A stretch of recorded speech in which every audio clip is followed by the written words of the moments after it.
Hello and welcome to the podcast. This is Ron's Amazing Stories, where we play tales to take you away from today. Well, as you can tell from my voice, I have, in fact, captured the flu. Not to worry, I am on the mend, but we'll need a few days to set things to right. With that in mind, I'm turning the show over to the computer so you won't have to listen to me. The good news is I pre-recorded parts of this show before it took my voice. So please enjoy as we begin with this 5-minute mystery.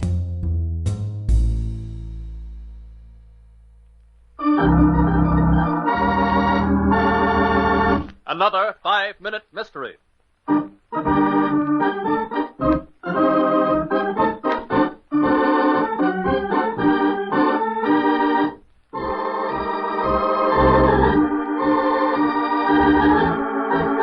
This 5-minute mystery is being brought to you by the makers of Alka-Seltzer Plus, the drug that is easing the symptoms of your podcaster and hopefully many other people. We have only to hope Ron returns better than ever next week.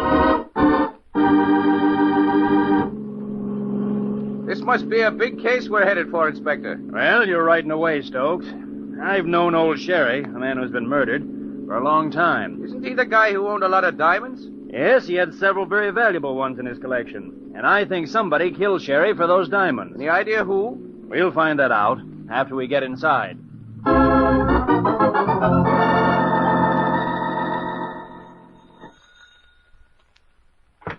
Oh, hello, Inspector Crothers. I'm glad you got here so soon. Oh, hello, Dr. Matthews. I brought Sergeant Stokes along to help. Fine. Come on in, won't you? The man who phoned me, Mr. Sayers, is in the study where they found Sherry. Yeah, we'll come along after you, Doctor. Inspector Crothers, this is Mr. Sayers who found Mr. Sherry unconscious when he came in. How do you do, Mr. Sayers? Holy Moses, look at this place. Looks as though a cyclone had struck it. Now, tell us what happened, won't you, Mr. Sayers? I'd like to get the story straight. Well, in a very confidential capacity, I represent a large diamond buying syndicate. Mr. Sherry was known to have a very extensive collection of gems, one specimen in particular that our firm wanted to buy. And you were sent to see if he would sell it? That's right. I made an appointment with Mr. Sherry for this evening. He said to come here and that he might be back here in the study and not hear the bell. If no one answered, I was to come right in. He would leave the door unlocked for me. Isn't that a rather strange thing for a man to do who has a valuable collection of diamonds in his house? Well, I thought so at the time, but I thought also that Mr. Sherry was perhaps, well, eccentric. You see, I'd never met him, nor, as a matter of fact, heard of him until yesterday.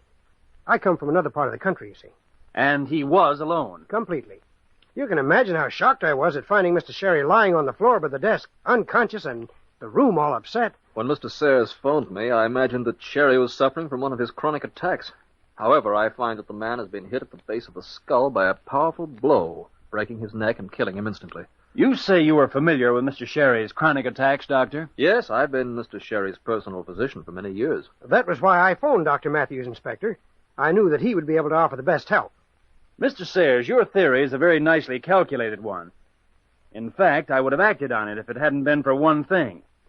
As it is, though, I'm holding you for the murder of Mr. Sherry and for the attempted theft of his diamond collection. What mistake did Sayers make that caused the inspector to hold him on a definite charge of murder? In just a moment, we'll tell you, but first...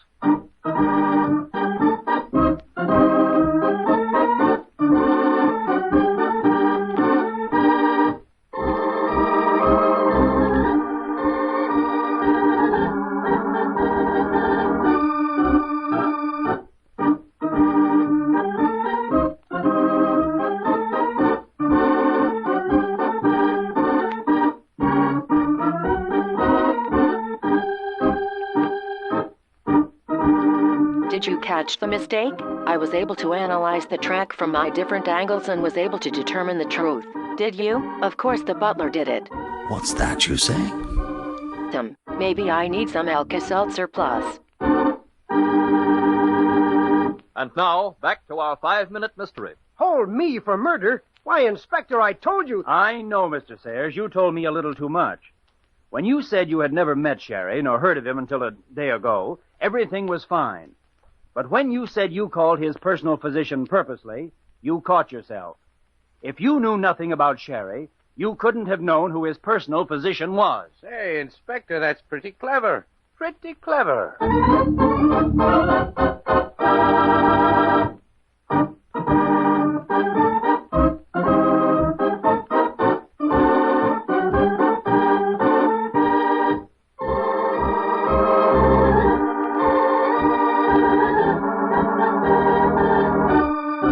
This 5-minute mystery was brought to you by the makers of Alka-Seltzer Plus, the drug that is easing the symptoms of your podcaster and hopefully many other people. We have only to hope Ron returns better than ever next week.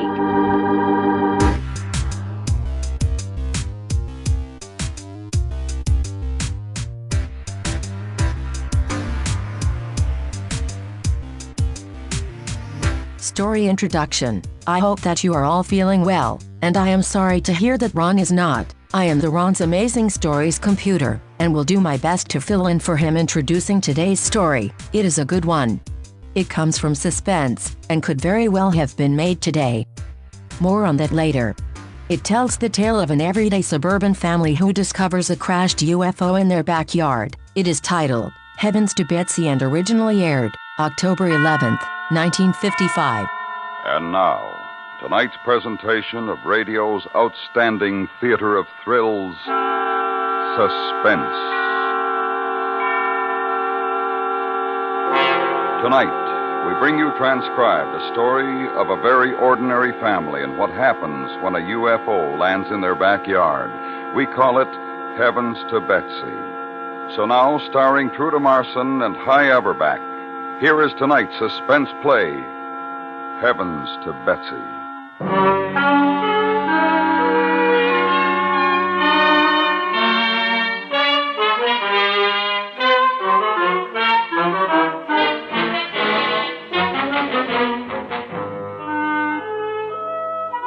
A lot of people might call what happened to the Doyles a fantasy, or an allegory, or mass hysteria, or just about anything. But it happened, no matter what you call it. And you couldn't convince the government, a half-dozen army men, and the Doyles that it didn't. In particular, you couldn't convince Betsy Doyle. The day it started wasn't much different to any other day. It was about 5 o'clock in the evening, and there was a thunder and rainstorm hanging around the suburb where the Doyles lived. Henry Doyle was still at the bank, about to leave for home. Betsy Doyle was in the kitchen cooking dinner, and 8-year-old Dickie Doyle was listening to the radio. So, Captain Spaceman, you are ready to tell us where you have hidden the galactic aster prism? Never, Pathoth. With all your secret knowledge, if you're really so smart, you should be able to use your visio-autoscope and find out for yourself. Unfortunately, while you put up such a tremendous, although useless struggle against the royal soldiers of Gramick, the visio-autoscope was smashed. It will take 2 days to repair it, and I cannot afford to wait. That's too bad, Pathoth. Then I am afraid I have no other alternative.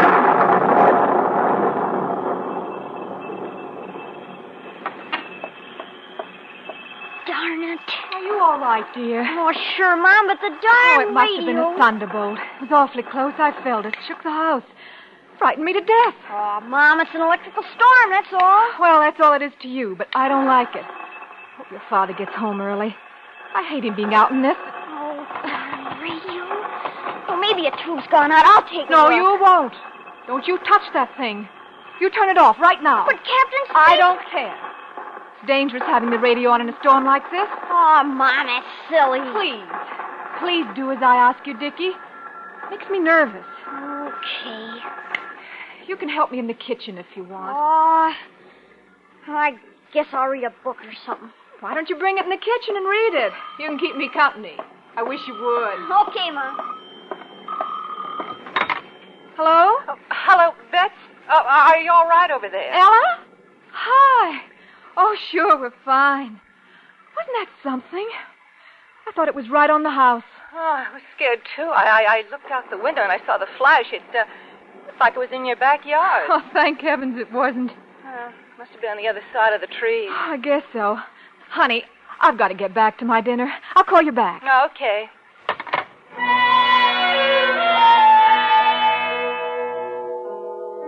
That's how it started. The great flash, the explosion, and there was only static to speak for the radio. Dickie took his latest space science comic book to the kitchen and became lost in willowy women of the future and their comrades in bravery, super ray gun-armed, invincible globe-headed, granite-jawed heroes. His mother prosaically made dumplings for the stew. It was 5 minutes to 6 when the phone rang again. Will you get it, dear? My hand. Sure, Mom.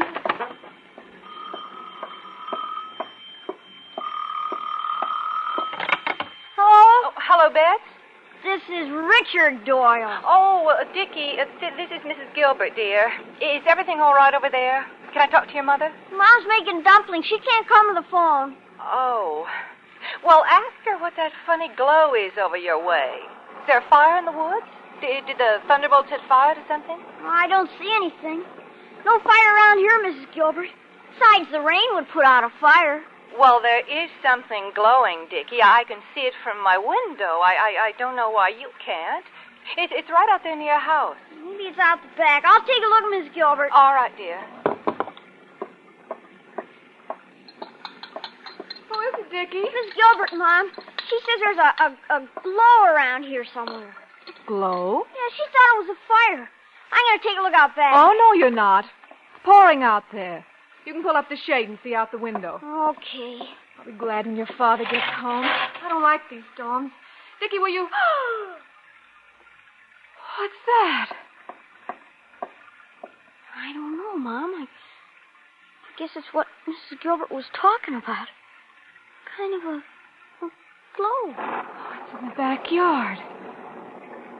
It's on fire. No, it isn't. It's just something shining like... Pull down the shade. Pull down the shade. Hurry. Hurry. Oh, here. Mom. Oh, don't you be scared. We've got to think. What would your father do? Maybe we'd better You better give your old man a kiss. Hi, son. Oh, Henry, darling. I didn't hear you come in. No, I guess you didn't. I'm so... Dear, there's something out there. Where? In the back. We saw it. No! Oh, you mustn't go out. I don't get it. What? Look. See, Dad? All shining and glowy. Where'd that come from? I don't know. Ella called and said she saw it from her house, didn't she, Dickie? Yeah. Oh, hey, All Mom. right. Quiet, son. We've got to investigate this. Yeah, but Son, Dad... there's something out there, all right. No question about that. Can't see too well. The shrubs are in the way. It's like neon lights, only all over. You going out there, Dad? Can I come with you? Son, this is one of those times I was telling you about. Fools rush in where brave men fear to tread. You remember me telling you that? Yes, Dad. Well, this is one of those times.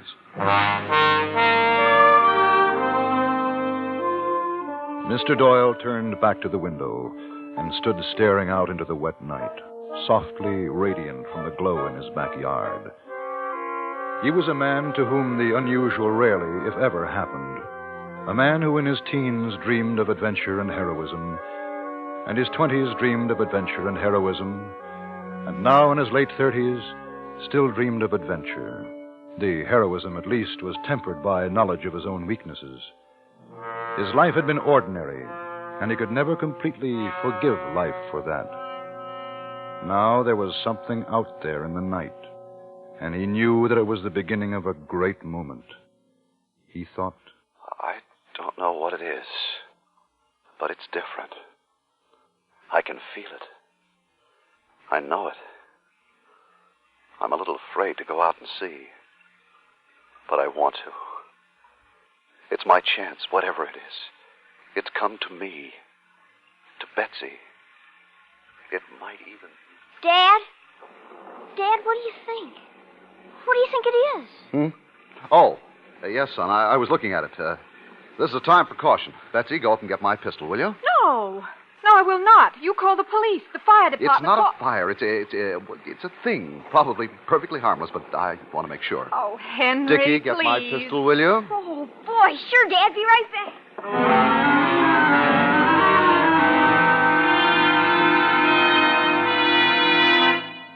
I don't want you to go out.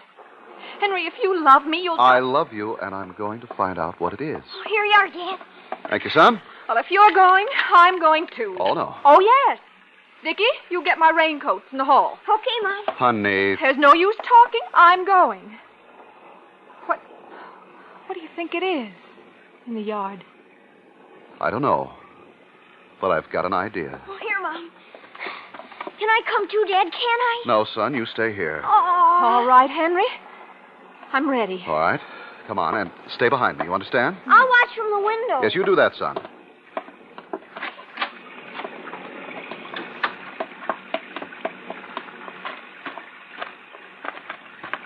It's so bright. That light. Well, we'll get a good look at it when we get past the shrubs.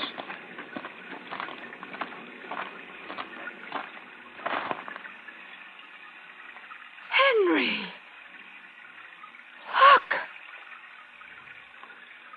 You wanted to know what it is? I'll tell you. It's the greatest thing that's ever happened in the world. I knew it would happen someday. It's a UFO, that's what it is. A flying saucer.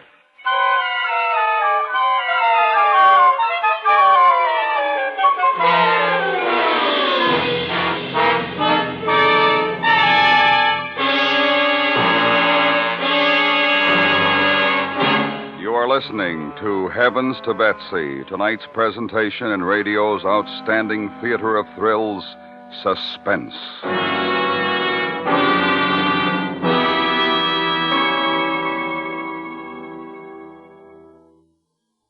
Driving tonight? CBS Radio hopes you're not taking any chances. It takes only a split second to turn a gambler into a corpse on today's highways. Keep in line when your vision ahead's obscured. Keep well back of the car in front of you. When you ride up on his tailpipe, you're assuming all his risks, too.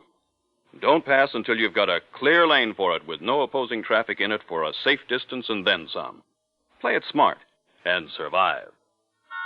And now, we bring back to our Hollywood soundstage Truda Marson and Hy Averback, starring in tonight's production, Heavens to Betsy, a tale well calculated to keep you in suspense.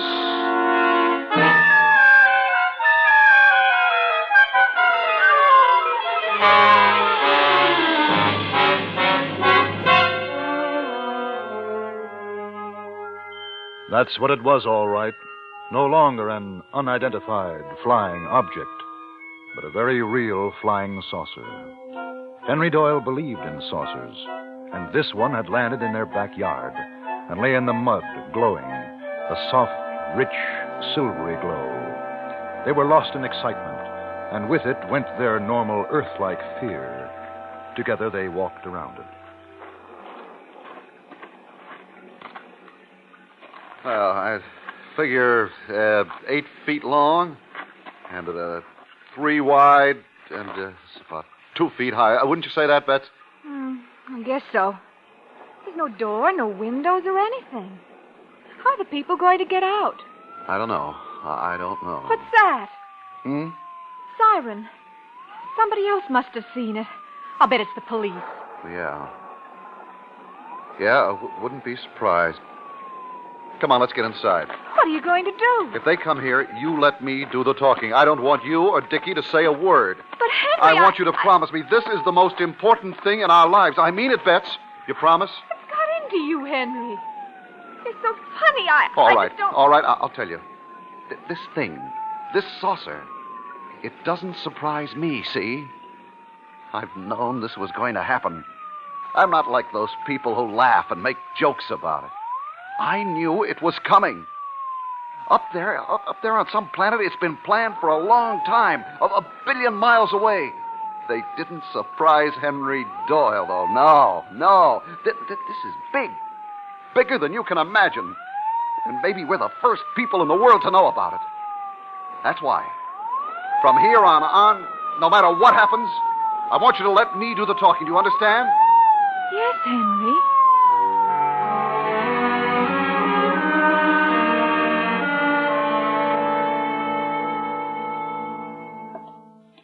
Is something wrong, officer? Well, that's what we want to find out. I got a call from a Mrs. Gilbert down the road. Said she called you a few minutes ago, and the kid answered and then went away and didn't come back. Oh, gee, the phone. I forgot. Mom, Mrs. Gilbert. Well, what's it all about? What's what all about, officer? Well, Mrs. Gilbert says there's a light or a glow or something over here. Well, I don't know. You got anything that glows here? I couldn't figure out what she was trying to say. Well, nothing wrong here, is there, Bets? No, nothing. It beats me. Well, Mrs. Gilbert is kind of nervous in storms. You know how it is. Dad, aren't you going to Son, you better get your hands washed for supper. Supper time, isn't it, dear? Heavens, yes, and everything will be ruined. Yes. Well, I'm sorry you had the trip for nothing, officer. Well, now, I'm glad everything's all right. Maybe we better take a look out back just to be on the safe side, huh? Why? I was just out there. It's fine. All the same, can't take chances, you know. Back door through here? Now, listen. This is my house. A man's house is his castle. If anything were wrong, I wouldn't be telling you everything's okay, would I? Oh, we'll just take a minute. Dinner's ready, dear. Well, you go ahead, folks. I'll take a... Holy. What's that? What? That. I don't see anything. What have you got out there? Something on fire? Oh, that. Oh, nothing. Just a lighting arrangement. Kind of pretty, don't you think? Lighting? That's no lighting. Both of you stay here. No funny business. I'm going to take a look. The officer took a look, didn't believe what he saw, took another look, and the secret was out. He put in a call for the riot squad and waited. Henry thought for a while. Then a slow anger grew in him. It was his flying saucer, Betsy's flying saucer. It belonged to the Doyles. More than that, he knew it was his one chance for fame, to offset the dull obscurity of his daily life. Henry Doyle objected, and because she loved her husband, Betsy objected. You've no right to do this, officer. You're trespassing on my property, and you haven't got a warrant. There's no good saying, my husband is right. That saucer is mine. It's on my land. My land is paid for. It belongs to me. Disturbing the peace. Disturbing you. It isn't disturbing us. It isn't disturbing anybody. It's just sitting. Well, there's enemies inside. Who said they were enemies? Well, it's a fake. You just said it was full of enemies. Now, look, lady. This thing's got me real upset. I don't know what I'm saying. I'm scared if you want to know. But I'm a police officer, and I got a job to do, and I'm staying here until I'm told otherwise. The riot squad came, the sergeant, followed by the inspector, followed by the chief of police. Henry Doyle said, This is my house, my property, my flying saucer. You have no warrant. Get out of my house. Get off my property. Betsy agreed with every word. Then the FBI came, followed by some extremely important gentlemen in uniform. Henry was not impressed. I don't care what you say. In the morning, I'm going to see a lawyer. No, I'm going to get the federal district attorney. A man's house is his castle. You're all trespassing. Now, listen, no, Mr. Doyle. You listen, General. Sure. I know you're real interested in my saucer. Of course, when a few other fellas like me were trying to convince you they existed, you laughed at us. Well, now I'm laughing. Ha ha. My wife's laughing, too. It's in our backyard. It stays there. But have you any idea what kind of beings are in it? Did you ever stop to consider that they may be hostile to the earth? Well, that's my tough luck, not yours. It's my bit of earth. You're not going to touch that saucer. Right. A man's home is his castle. Right. Castle. The next morning, Henry Doyle proved it. He conferred with the U.S. District Attorney, who in turn conferred with Washington. And the upshot of all this was... The object now resting in the backyard of Mr. Henry Doyle is, until proved a menace to public welfare or hostile to these United States, his property, and shall remain inviolate.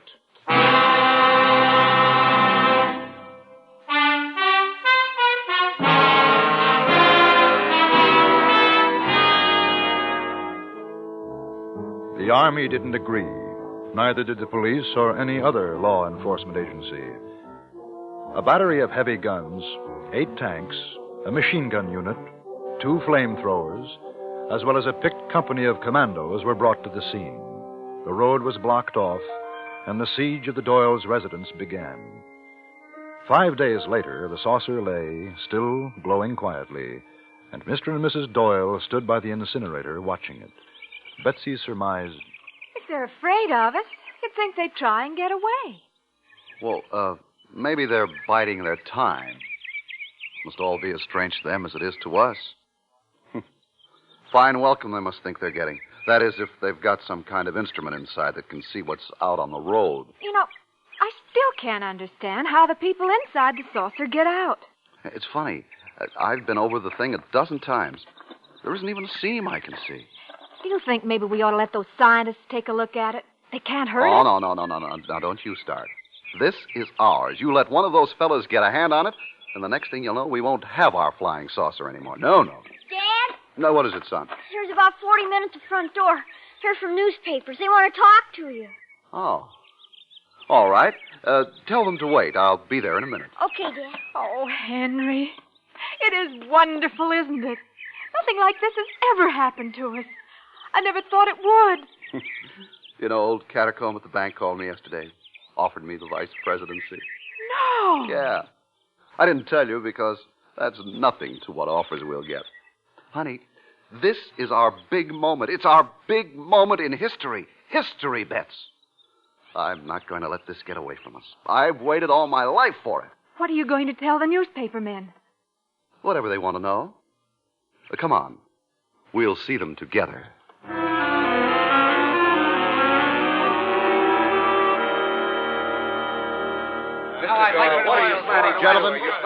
Gentlemen.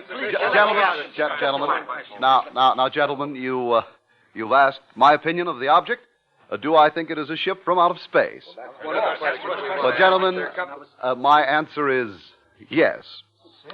In due time, as soon as the government and I come to terms and that ridiculous show of force outside my house is withdrawn, you will be allowed to see the thing and to take your pictures. Well, gentlemen, that's all I can say for the moment. I know you'll excuse me. There are many things to attend to. Oh, Henry, you're wonderful.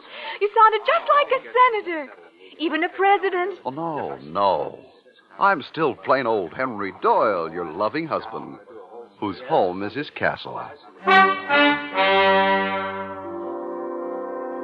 A senatorial committee came to investigate.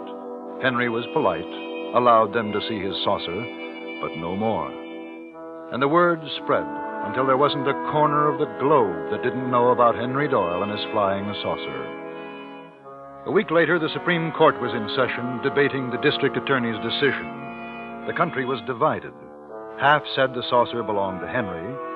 The other half thought it was a shame. They never quite made clear what the shame was, but it was. The Doyles never budged. But it was the small Doyle, Dickie, who one evening, 3 weeks after the thing had landed, noticed what was taking place in the backyard. Dad? Mom? The saucer. What about it? Something's happening to it. What? The light's going out. Oh, that's silly. It couldn't. It is.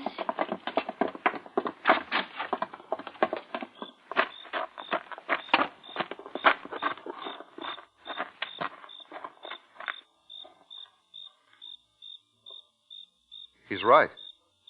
It's not as bright as it was. You can almost see it getting dimmer. What do you think's happening? I don't know. Maybe they're going to come out now. I don't know.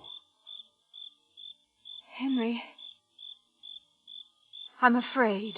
Oh, no, you don't have to be. Something's wrong with it. I can feel it. Oh, no, that's silly. It's the people inside I'm worried about. Maybe it's the power supply or their own special air. I'm Maybe afraid. It's getting dark awful quickly, Dad. We've got to do something. What? Maybe the scientists. Yeah, that's it. The scientists. You go and call them. They're at the Grand Hotel. All of them. Hurry, Betsy.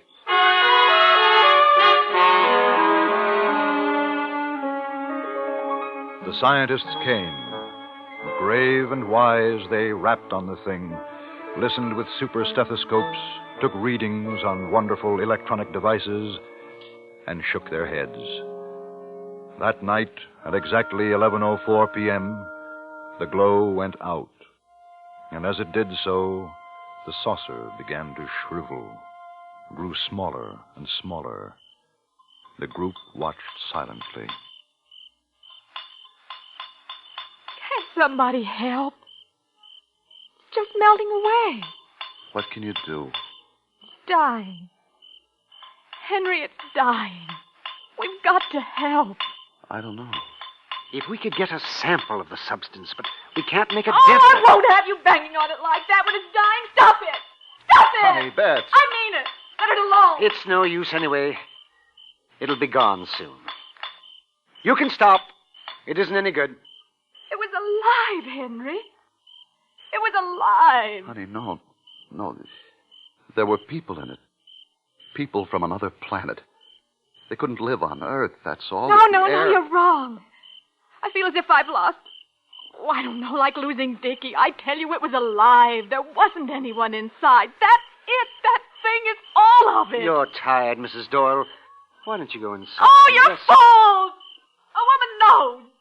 It was an animal, or maybe like us, only made differently. It was alive. And now it's dying.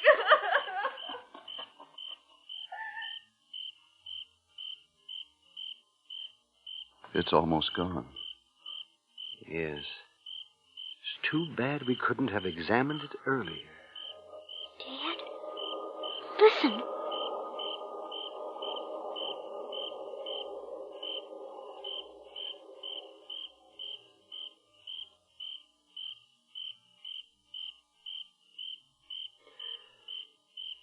It's gone.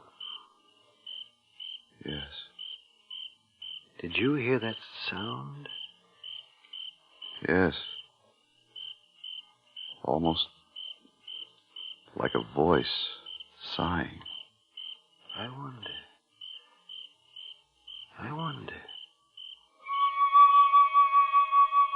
On the spot where the thing had rested, there was nothing, not a fragment. And although they didn't know why, the scientists and Henry Doyle stood for 5 minutes, just looking. Nobody spoke a word, and there was a great quiet, a sadness in the air. I feel sad. Strange. I do, too. Dad, why are you crying? Am I? It's funny. Mom was crying, too. What's happened? They all went away, silently. The scientists, the guns and tanks, the soldiers and police. And finally, only the Doyles were left in their house, which was their castle. Do you really think it was alive? Yes. I think it was hurt and fell down, and we didn't understand.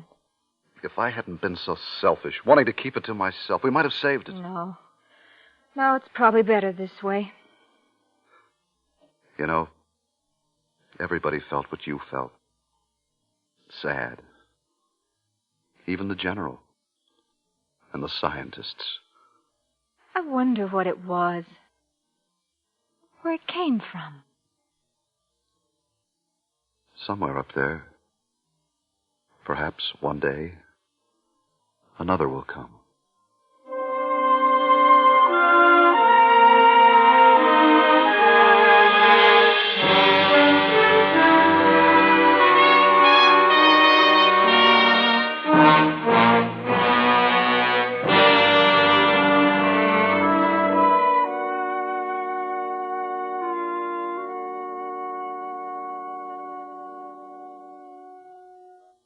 Suspense, in which Truda Marson and Hy Averback starred in tonight's presentation of Heavens to Betsy. Be sure to be listening for next week's presentation of radio's outstanding theater of thrills, Suspense.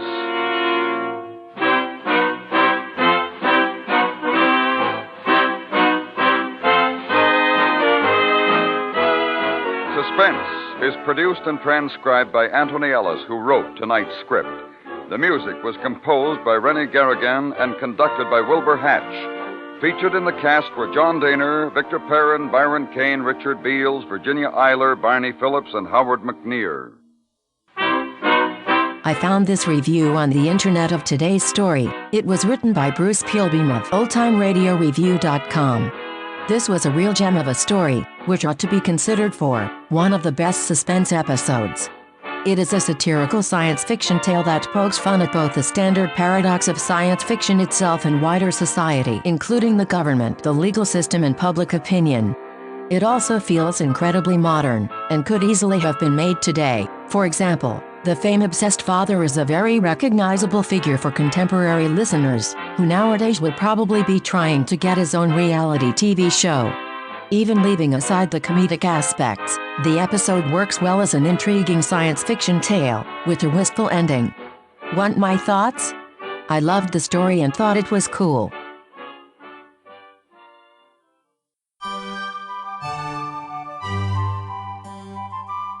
As read by Amazing Stories, read by amazing people.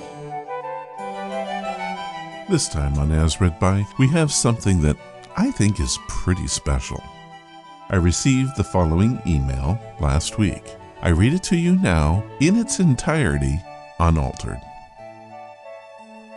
Ron, please find 2 attachments to this email. One is a text-only file that tells a story that I promised that I would never tell. The second is an MP3 file, which is the only proof I can offer that what I say is true. I'm not a good writer, and I know that you are. Please edit the text file, if you wish, to fix my poor writing. I'm older now, and I wanted to tell my story. Clear my head, if you will. I give you my permission to use all of this on your show.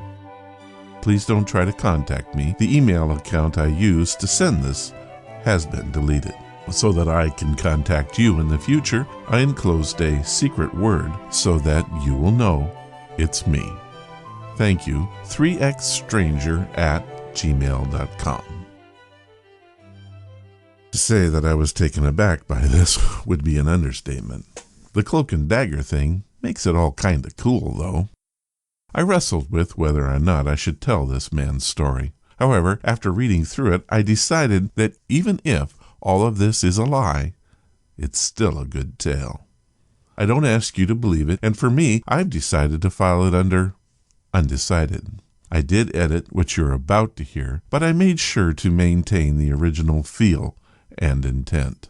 I will play the attached MP3 file after the story. So, here it is, the adventure which I have called Gigantopithecus. It was to be the hunting trip of the year. We'd been planning it for some time, and the 3 of us were finally ready. Myself, my friend Mark, and his brother John had everything packed into a 1959 F-100 Ford pickup truck. We had enough food and supply for 2 weeks' worth of hunting, fishing, and camping. The past winter had been rough, so the Fish and Game Department limited the issue of elk tags that year. We only had one for the 3 of us. It was our plan to make the most of it, and we had picked an area sure to be rich with wildlife. However, it was quite remote and would present us with many challenges. We arrived at our campsite. We quickly set about putting up tents, building food traps, digging a fire pit, and it was our practice to remove a wheel from the truck, hide it and the spare in the woods near camp. We'd had a vehicle stolen some years back and did not want to relive that story. The first 3 days were glorious. We had October fishing for rainbow trout and Dolly Varden, hiking through the countryside, and many other activities to keep us busy. Of course, each day we would head out and search for elk sign. We had not seen anything, and in fact, the wildlife in general seemed to be scarce. We were not worried because we knew the elk were migrating south this time of year, and your fortune would change one day to the next. On the 3rd day, we were out inspecting deer trails when a hush fell over the area. It was hard to describe. It was like the entire forest stopped and was holding its breath. This lasted for several minutes, and as fast as it came, things returned to normal. John was the first to say, "Well, that was creepy." To which I replied, "Yeah, let's get back to camp." We had left Mark alone there to cook the evening meal, and it was getting late in the day. When we arrived at camp, Mark was nowhere to be found. The dinner, consisting of fresh trout, beans, and cornbread, was set on the fire pit. The aroma was nothing short of breathtaking. Hiking through the hills had left us tired and hungry, and both of us felt the call of that campfire's treat. It would have to wait, though, because the forest silence was broken with a scream that could have only come from Mark. At first, it seemed to be coming from everywhere, but eventually we determined a direction and ran through the forest. We found our friend slumped over a fallen tree, unconscious, but he appeared to be uninjured. We helped him back to camp and was able to rouse him. When he came to, his eyes went wide with fear, and he asked, "Did you see it?" "See what?" his brother asked. "The beast, as big as a grizzly, but man-like. A gorilla, maybe. I don't know. It was right there in my face. I screamed and he, well, left, I guess." Mark was terrified. But in the end, we all agreed that it had to be a grizzly, and he was lucky to be alive. That would also explain the lack of wildlife in the area. We finished our dinner and cleaned up. We took extra care to get the rest of our groceries safely protected, high up in the trees in the food traps. Also that night, we decided to have a guard on duty to watch things. We broke up the assignment into 3 parts, and I took the middle watch. I was about halfway through my watch when the sounds began. I awoke Mark and John. Together, we heard a series of yells and grunts. The series would run for about 4 to 5 minutes, stop, and then start again. It was terrifying to listen to, and it went on for what seemed to us to be hours. At one point, I went to the truck and got my tape recorder and made a record of it. The 3 of us spent the rest of the night huddled around the campfire, eventually falling into an uneasy sleep. I would hear those shrieks in my dreams for many years to come. The next morning, the area was calm. The forest seemed to have returned to normal, and it was peaceful. Mike pointed out that he didn't remember things feeling like this any of the 3 previous days. I think he was right about that. We were just starting to move around camp when I heard John let out a gasp. I turned to my friend and said, "What is it, John?" He just stood there, pointing at the pickup and shaking his head slowly. I looked over and could not believe my eyes. Both tires to the pickup were leaning against the back gate. On the gate itself was a very dead bull elk. Well, we packed up quickly, loaded everything into the pickup, including the elk meat, its pelt, and horns. The rest of it we buried in the fire pit. We decided to end our vacation early that year, and we took the meat to the butcher's. We never talked about that trip again, decreeing that it was our secret. John took the horns, and we all split up the meat, and I still have the recording I made that night. What was it? Who was it? Hairy apes, Bigfoot, Sasquatch? All I will say is I feel a burden lifted by sharing my story with you and Ron's Amazing Stories. All I can say is, holy cow, that is a story. I have so many questions, and I have to say I'm a bit frustrated that I can't ask any of them. I've heard quite a few cryptid stories, but nothing like this. I do know that the events must have taken place in the Northwest, perhaps as far north as Alaska. I do, though, want to thank you for sharing your story with us. One last thing on this one. 3X Stranger did send along an MP3 file. I assume this is the recording he made that day. I will warn you before I play it. It's rather creepy, but it does add some credibility to this whole thing. Let's listen.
pretty creepy, and I don't think I would have stayed the night if that was going on. Again, thank you for sharing your story with us. And now this.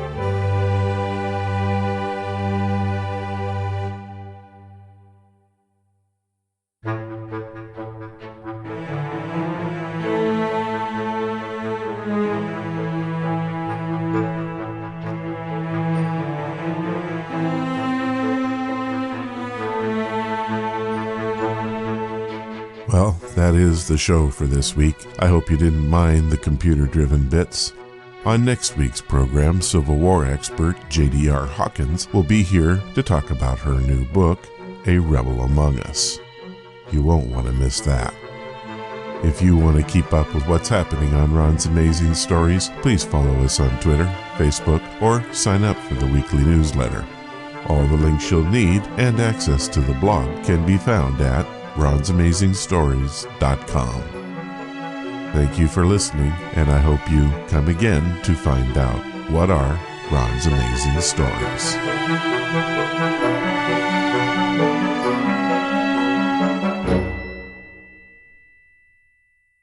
All of the vintage audio used in the podcast is believed to be in the public domain. Ron's Amazing Stories does not own the rights to any of the old-time radio used here. If you hold the rights to any of the shows played, please contact us immediately at ronsamazingstories.com.